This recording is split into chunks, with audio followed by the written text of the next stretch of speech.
Welcome back to the Surround Sound Podcast. I am your host, Hunter Jr., the truth and not a rumor. We are inside the Entertainment Report. Big shouts out to everybody that is rocking with me on Facebook Live. We just got through doing the Fabulous 4 plus one more. We just got through talking about Hurricane Dorian and how he did a Cadillac turn along the East Coast. And actually, I just put my heart back in my chest because Troy, my producer, scared the you-know-what out of me. Like, I'm talking about really, really scared me. Anyway, it is time for the Entertainment Report. We usually do celebrity and sports birthdays, anniversaries, and deaths. But this is something I would like to tell you.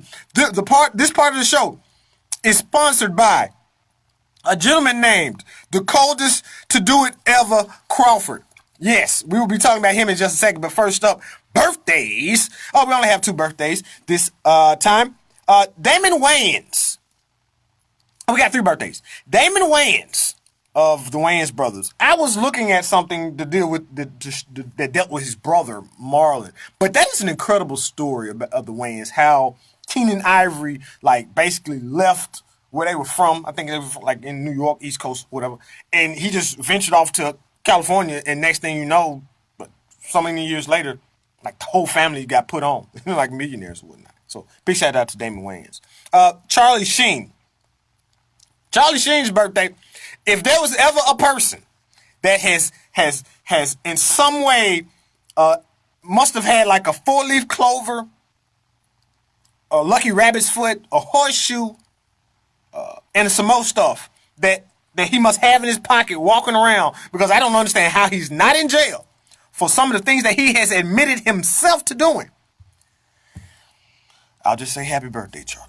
And, the biggest birthday of them all is Beyonce's birthday. The queen herself. Yeah. We're going to be talking about her husband here in just a second. Big shouts out to Chandra. What's going on, Miss Frazier? What's up, cuz? What's up, Quita? How you doing?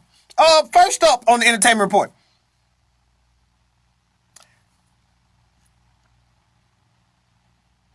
How in the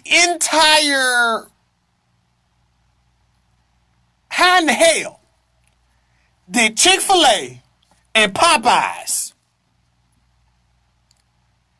garner this much attention and did not have to pay for it over a mere chicken sandwich? The memes have been hilarious. The long lines have been funny of people being in line to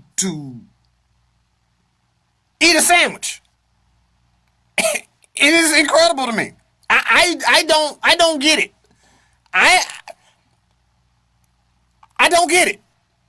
I don't understand how Chick-fil-A and Popeyes garnered so much attention and wasn't even trying. And on top of all that, Wendy's chicken sandwiches is better than both of them. But what I will say for Popeyes is that junk probably tasty as a fool, though. I ain't gonna lie. I used to eat Popeyes religiously. Don't eat it anymore. Another story for another day. And what I will say for Chick-fil-A, it's probably not as tasty, but it's definitely real chicken. Definitely. I have been in the back and seen these people actually dipping it in the buttermilk and flour and frying it up. Yeah, I actually saw that. So it's real chicken. Plus they have good customer service and people get to fighting in Popeyes. I don't know. It just depends on what it is you wanna do with that. Yeah, I know her birthday tomorrow, Jennifer. Man, I tell you. I know, it was okay, I ain't gonna even worry about it. Anyway, next up, the dude name is Da'Coldest ToEvaDoIt Crawford. Okay, hold up, people. Honestly, the name sounds like an alias of Andre 3000. Andre 3000 has 1,000 nicknames, and one of them is Possum Jenkins, Aloysius or something. Da'Coldest ToEvaDoIt. But first of all, the coldest is the boy's name. ToEvaDoIt is his nickname. It's his middle name. Oh my God, it's the best thing ever. Crawford. Now, they are from the South. They are from Louisiana. Now, this is the thing about it. The young man garnered a lot of attention because he plays football.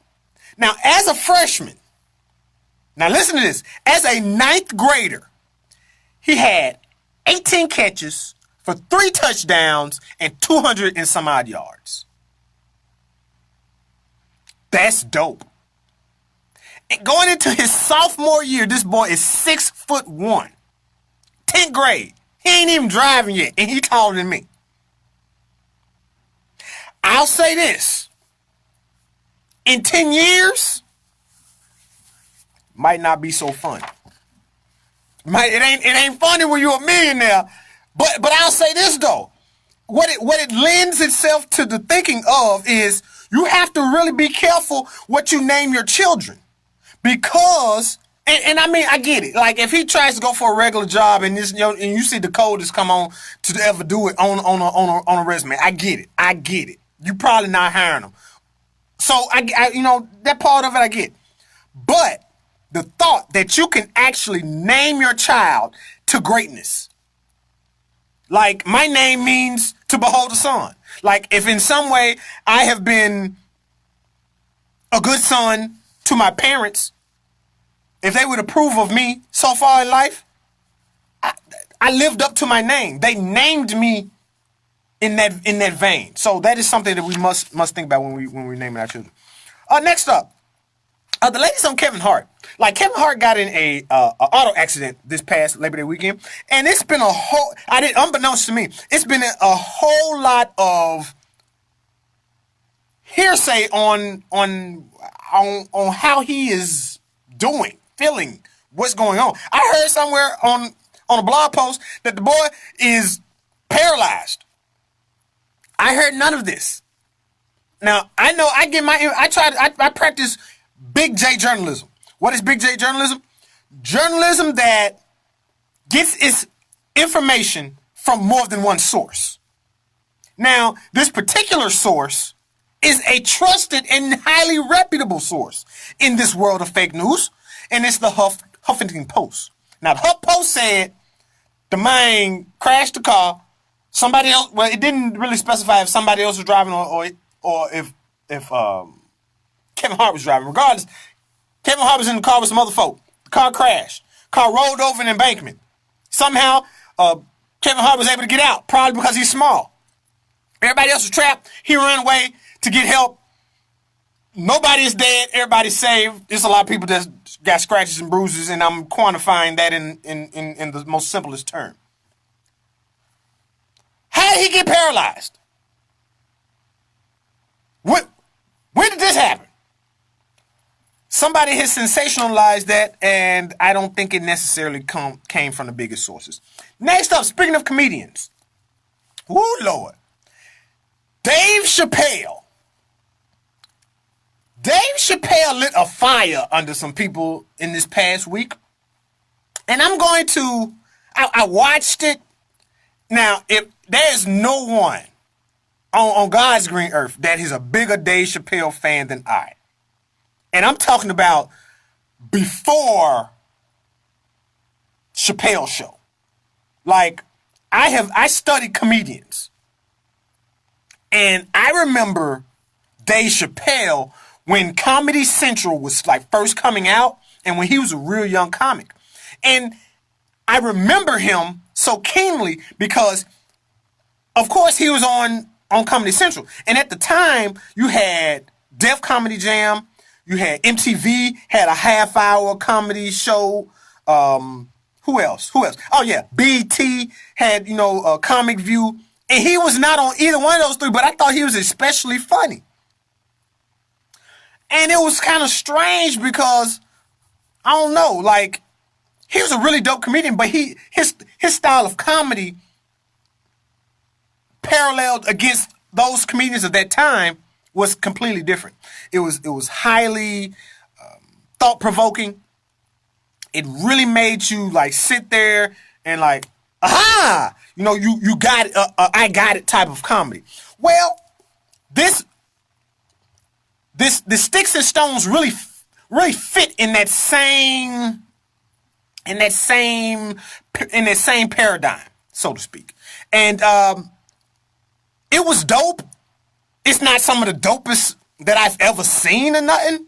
Like, once again, I think Dave Chappelle is extra dope. However, it didn't make me.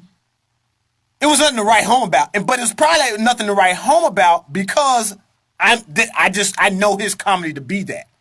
But for a lot of people that maybe, hey, you really don't listen to him as much, or you only got down with him on Chappelle's show, you've only like heard of him in the last 10 years because of he went to Africa, and so many things that have been in his whole little story as of late. You might think it's the best. Then some people still might not think it's all that great. I will say this. It is something about truth that if you piss everybody off, you probably told the truth. And Dave Chappelle pissed everybody off. I thought a lot of it was, I hate to go 100% almost on anything, but 99.9% of it, either I agree with, either I think it's true, or I think it will come out to be true. One time to Juicy Schmoulay, the French actor. Also, the funniest part came in the last 2 minutes of the show. It was incredibly funny, and we're gonna play that clip for you. So when you guys, everybody that is on Facebook Live right now, when you download that joint, I'm going to we're gonna play that. So when you download it, you'll be able to hear it. But when he questioned his whole existence because of $3, it was absolutely funny. All right. Lastly, I promised you that we would talk about Beyonce's husband, Jay-Z. Now, Jay-Z really hit the news cycle again with his when was announced his partnership with the NFL. I am not, since it's, you know what, people have talked about that till the cows have come home. So I'm not about to try to reiterate anything. If you're my Facebook friend, if you follow me on Instagram, if you follow me on Twitter, or any of that type of stuff, just revert back to some of the things that I have posted. And I have posted pros and cons, things that I agree with, things that I don't agree with. So, hey, we're trying to be even-handed here with our thought processes. We're not just going for things that one person that's said that we agree with. People have called him the GOAT. People have called him a GOAT. I can't speak for it.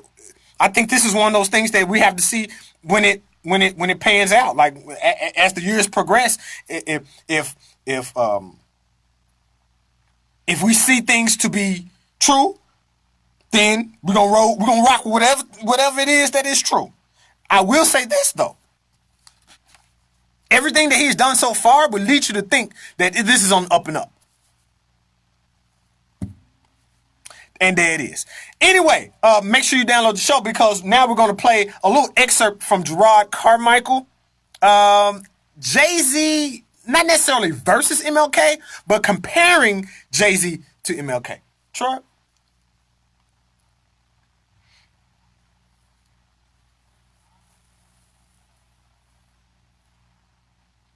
Wow, those are big words. Basically, Gerard Carmichael said he knows more Jay-Z lyrics than he does I Have a Dream speech. He is correct. For me also, but I mean, you put the I Have a Dream speech to a beat, more than likely I'll remember that too. Regardless though, Sci-Hi the Prince, another rapper, said something similar along those lines, saying, comparing Jay-Z to MLK. And now let's think about that for a second. In economic prowess, yeah, I can see where that comes from. He's standing on the back of snapped on the back, but on the shoulders of Martin Luther King. I can understand that. Like, that makes a lot of sense. For what MLK did, what Martin Luther King did, and what Malcolm X did for African Americans as a humanitarian, I can see that comparison for Jay-Z, Sean Carter, to what he did for the black economy, or what he's attempting to do to get the black America to do as far as the economy goes. So I definitely can agree with that. Next up, as far as music goes, we got J. Cole featuring Young Nerdy. Nerdy. All these new rappers say I'm sorry, man. Sunset Dope. The joint is dope. And we got Baby by Lil Baby and Da Baby. Anyway, peace to everybody on social media. I appreciate you guys checking in one time for your mind. What's up? What's up, Blair? I feel you, Blair. Yeah, we got to see the table, homie. We do. We got to make sure. You know what I'm saying? Jay-Z is not beyond reproach. We got to make sure we keep his feet to the fire on that. Believe that. Peace to everybody.